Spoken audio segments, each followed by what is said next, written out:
Hello everyone, welcome to Saroj Mishra's YouTube channel में। YouTube channel पर आप सभी का बहुत बहुत स्वागत है। Assistant professor, associate professor and professor post के लिए परमानेंट रिक्रूटमेंट नोटिफिकेशन नई रिलीज हुई है। बिल्कुल 6 जून को मैं वीडियो बना रही हूँ। आज से ही ऑनलाइन एप्लीकेशन पोर्टल शुरू हो गई है। तो असिस्टेंट प्रोफेसर के लिए पे लेवल 10 57,700 की बेसिक पे प्लस अलावेंसेज वगैरह ऐड करके सैलरी 85,000 स्टार्टिंग सैलरी होगी। एसोसिएट प्रोफेसर के लिए 1,31,000 बेसिक पे है प्लस अलावेंसेज, सैलरी बहुत अच्छी बनेगी। एंड प्रोफेसर पोस्ट के लिए तो स्टार्टिंग बेसिक पे ही है 1,44,000, तो प्लस अलावेंसेज वगैरह ऐड करेंगे तो सैलरी और भी ज़्यादा बनने वाली है। तो काफ़ी वैकेंसीज है इसमें। बेसिकली प्रोफेसर पोस्ट भी हैं, एसोसिएट प्रोफेसर पोस्ट भी है अलग अलग कैंपसेस में। बट मैं कवर कर देती हूँ असिस्टेंट प्रोफेसर, क्योंकि जो असिस्टेंट प्रोफेसर की पोस्ट होती है उसमें आप फ्रेशर हैं तब भी अप्लाई कर सकते हैं। तो सिलचर के लिए है एग्रीकल्चरल इंजीनियरिंग। इसमें ये पोस्ट कोड लिखा है, एक्चुअली नंबर ऑफ वैकेंसीज हैं यहाँ पे। लास्ट कॉलम में नंबर ऑफ वैकेंसीज हैं। तो एग्रीकल्चरल इंजीनियरिंग में 2 वैकेंसीज है। अप्लाइड साइंस एंड ह्यूमैनिटीज में मैथमेटिक्स सब्जेक्ट के लिए 1 पोस्ट है। बायोटेक्नोलॉजी में 1 पोस्ट एससी कैंडिडेट के लिए। केमिस्ट्री में 1 post SC and OBC candidate के लिए। कॉमर्स में 1 पोस्ट अनरिजर्व। यूआर मतलब अनरिजर्व, जिसमें कि जो कि किसी के लिए भी रिजर्व नहीं है, तो कोई भी अप्लाई कर सकते हैं अगर एलिजिबिलिटी क्राइटेरिया मीट हो रही है तो। कंप्यूटर साइंस के लिए 1 vacancy. Computer science and engineering के लिए 1 वैकेंसी है। बायोडाइवर्सिटी एंड नेचुरल रिसोर्स के लिए 1।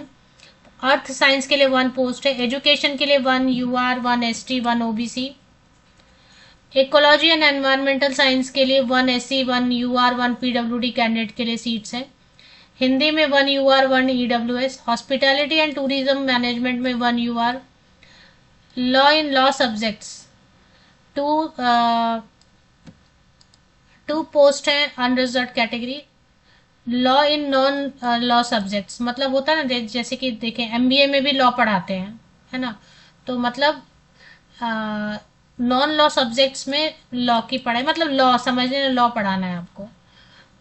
मैनपुरी 1 मास कम्युनिकेशन के लिए 2 वैकेंसीज है। कैटेगरी चेक करना है अप्लाई करने के पहले। मैथमेटिक्स में 1 पोस्ट है। ओबीसी कैटेगरी के लिए, अगर सपोज कैटेगरी इसलिए क्योंकि ओबीसी कैटेगरी के लिए रिजर्व है, तो आप में से सभी अप्लाई करेंगे तो सभी तो रिजेक्ट हो जाएगा ना फॉर्म, क्योंकि वो तो ओबीसी कैंडिडेट के लिए रिजर्व सीट है। माइक्रोबायोलॉजी में 1 सीट है। फिजिक्स में 1 सीट है। फार्मास्यूटिकल में 3 वैकेंसीज है। पॉलिटिकल साइंस में 1 सीट है। संस्कृत में 3 वैकेंसीज है। इसके अलावा अलग कैंपस है डीफू कैंपस, इसमें भी anthropology, commerce, history, physics, political science के लिए हैं वैकेंसीज। इसके अलावा बैकलॉग वैकेंसीज भी हैं, जिसमें कि कुछ आपको बैकलॉग वैकेंसीज में असिस्टेंट प्रोफेसर की तो फिलहाल दिखाई नहीं दे रही है। फिर लीव वैकेंसीज हैं, तो देखिए जो लीव वैकेंसीज है वो शॉर्ट टर्म के लिए रहेंगी, बिकॉज अब कितने वक्त के लिए गए लीव में, मतलब मैटर्निटी लीव गए हैं या फिर स्टडी लीव गए हैं, 2-3 साल की स्टडी लीव ली है, पीएचडी कर रहे हैं, वो डिपेंड करता है कि क्या लीव है, तो कम समय के लिए रहेगा। तो लीव वैकेंसी में बिजनेस एडमिनिस्ट्रेशन या एमबीए को पढ़ाने के लिए, अर्थ साइंस एजुकेशन, मतलब एक एजुकेशन होता है ना एमए एजुकेशन या एमएड वाला, वो hospitality and tourism, life science and bio informatics, physics, social work. Notification release हुई है आसाम यूनिवर्सिटी से। आसाम यूनिवर्सिटी सेंट्रल यूनिवर्सिटी है, ठीक है। सेंट्रल यूनिवर्सिटी में कोई रेस्ट्रिक्शन नहीं रहता है कि आप आसाम के नहीं हैं तो आप कहीं से भी बिलोंग करते हैं, किसी भी स्टेट, किसी भी यूनियन टेरिटरी से बिल्कुल अलाउड है, बिल्कुल आप एप्लीकेशन यहाँ पर कर सकते हैं आसाम यूनिवर्सिटी के लिए। सिलचर में 26 मई को एडवर्टीजमेंट रिलीज हुई है, लेकिन ऑनलाइन एप्लीकेशन 6 जून से शुरू हुई है एंड 10 जुलाई तक, 10 जुलाई तक आप ऑनलाइन एप्लीकेशन कर सकते हैं। 10 जुलाई ऑनलाइन आवेदन जमा करने की अंतिम तिथि 10 जुलाई 2026 रात 12 बजे के ठीक पहले तक आप कर सकते हैं। 10 जुलाई तक काफ़ी टाइम है। अब इसमें एक्चुअली बहुत बड़ा एडवर्टीजमेंट बना दिया इन्होंने, 223 पेजेस कौन पढ़ेगा, तो मेन मेन चीज़ें मैं आपको बता देती हूँ जिससे आपको हेल्प हो जाएगी। फीस की डिटेल देखेंगे। Starting date of online application 6 जून लिख ही दिया। Assam university Silchar central university है, केंद्रीय विश्वविद्यालय। इसकी परमानेंट रिक्रूटमेंट मतलब परमानेंट वैकेंसी के लिए अगर आप सेलेक्ट हो जाते हैं तो मतलब सेंट्रल गवर्नमेंट की जॉब होगी परमानेंट आपके लिए। अनरिजर्व कैटेगरी ओबीसी ईडब्ल्यूएस जो मेल कैंडिडेट है, पुरुष अभ्यर्थी, उनके लिए 1000 एंड फीमेल कैंडिडेट किसी भी कैटेगरी के हों and SC ST PWD candidate के लिए 500 रुपीज रहेगा। तो 500 रुपया नहीं तो 1000 रुपीज, ये है। अब इसकी एलिजिबिलिटी चेक कर, एक्चुअली एलिजिबिलिटी वही रहता है नेट सेट या फिर एलिजिबिलिटी सर्च करना पड़ेगा इसमें, बिकॉज इतना लंबा इन्होंने बनाया हुआ है ना। 200 कितने पेजेस का है।